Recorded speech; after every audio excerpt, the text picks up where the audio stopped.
जय जिनेंद्र भाइयों और बहनों, क्या हमें घर में भूत प्रेत व्यंतर दिखते हैं?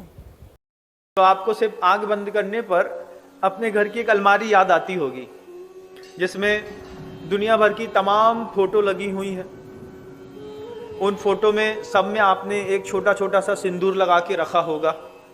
फिर एक छोटी सी छोटे छोटे कांच वाली कोई छोटी छोटी 2 3 4 प्रतिमाएं राजा रानी की पता नहीं किसकी किसकी आपने रखी होगी। कुछ लक्ष्मी जी के, सरस्वती जी के चांदी के सिक्के रखे होंगे। उसमें आपकी आदत पड़ गई है बरसों से एक दिया लगाने की। उसमें ऐसा पूरा एक वातावरण आपके घर के अंदर बना होगा।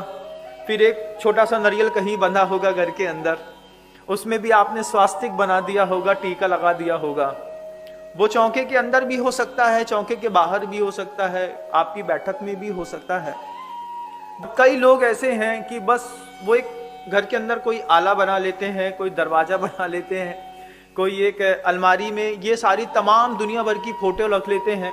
कितने सारे के क्षेत्रपाल, व्यंतर, देवी देवता, इष्ट की सबकी प्रतिमाएं रख दी हैं। सबकी प्लास्टिक की छोटी छोटी प्रतिमाएं रख ली हैं। प्लास्टिक की जितनी भी प्रतिमाएं घर के अंदर हैं बंधुओं, उनके घर में रोज एक कोई अशुभ क्रिया जरूर होती है। जिनके घरों के अंदर प्लास्टिक की प्रतिमाओं में अगरबत्ती लगाई जाती है, जिनके घरों के अंदर प्लास्टिक की प्रतिमाओं के सामने या फिर किसी भी छोटी सी लाख की मूर्तियां मिलती होंगी बाजार में, उनकी दुकानों में लाख की मूर्तियां रखी रहती हैं। उन लाख की मूर्तियों में छोटे छोटे छोटे कांच टुकड़े लगे रहते हैं। इनकी सामने जितने लोग अगरबत्ती लगाते हैं, जितने लोग इनके सामने दिया लगाते हैं, जिनकी पूजा करते हैं, टीका चंदन लगाते हैं और इसमें अपने आप की तरक्की मानते हैं, धर्म समझते हैं, ये अगर आपकी ऐसी धारणा है तो शास्त्र कहते हैं कि आपके अशुभ का केंद्र आपने अपने हाथ से खुद तैयार किया है। ये शुभ का केंद्र नहीं है। ये दुनिया भर में जितने भी पोस्टर, फोटो कहीं भी मिलते हैं, आपको अच्छा लगा, फिर आपने एक फोटो वहीं पे फंसा दिया, फिर अब उसमें आप ऐसी ऐसी आरती की एक धुआं करते हैं। और जिनके भी घरों में होता है, आप लोग समझिए इस बात को कि ये धर्म नहीं है। या अब कुछ भी खाना बन गया, भोजन बना है, तो सबसे पहले ऐसा थाली में लेकर के ऐसा करके उसको दिखा देते हैं पोहा खाना है। अब पोहा खाने से पहले वो अलमारी खोल करके उसको सामने भगवान को पोहा दिखाते हैं, फिर ऐसा सिर झुकाते हैं, फिर बोलते हैं अब लो, अब तुम खा लो, ये प्रसाद बन गया। नाना प्रकार की चीजें हैं। घर में रसोई बनी, घेवर बना, एक भगवान को चढ़ाओ।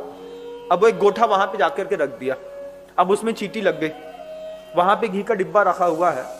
ऐसी दुनिया में इतने प्रपंच हैं, इतने सारे लोगों ने अपने अपने घरों के अंदर नाना प्रकार के अशुभ के केंद्र स्थापित करके रख लिए। अब इन्हीं केंद्रों में जब आप अगरबत्ती लगाते हैं, जब आप दिया लगाते हैं, भूत, व्यंतर, किल्बिश जाति के जो देव होते हैं, जिनके अंदर छद्म प्रकृतियां रहती हैं, जिनके अंदर चंचलता ज्यादा रहती है, जिनके अंदर कसाय परिणाम रहता है, जब ये देखते हैं कि इस मिथ्या दृष्टि जीव की आस्था उल्टी सीधी चीजों पर टिकी है, तो वो आपके घर के अंदर कुछ कमाल करने लगते हैं। कभी आपको आपके घर के अंदर दीवालों में लाल रंग दिखाई देगा, सिंदूर पड़ा मिला। महाराज जी घर के अंदर छत में गए तो एक नारियल पड़ा था, यहाँ पे एक गंडा ताबीज काला पड़ा था, कहीं ये कुछ पड़ा था। कई बार ये होता भी है और कई बार ऐसी क्रियाओं के लिए ये जो क्षुद्र प्रकृति के देव होते हैं वो कौतुक बसात आपके घर के अंदर आकर के डेरा डाल देते हैं। फिर आपने अपने घर के अंदर कभी महसूस करिएगा कि रात में आप जब सो रहे होते हैं तो अचानक ऐसा लगता है कि कोई दरवाजा खटखटा रहा है। आपको आदत है, आपका घर है तो आपको पता चलेगा कि नीचे की कोई वार्निंग बेल बजाता है तो कैसी आवाज आती है, ऊपर छत में कोई चलता है तो कैसी आवाज आती है।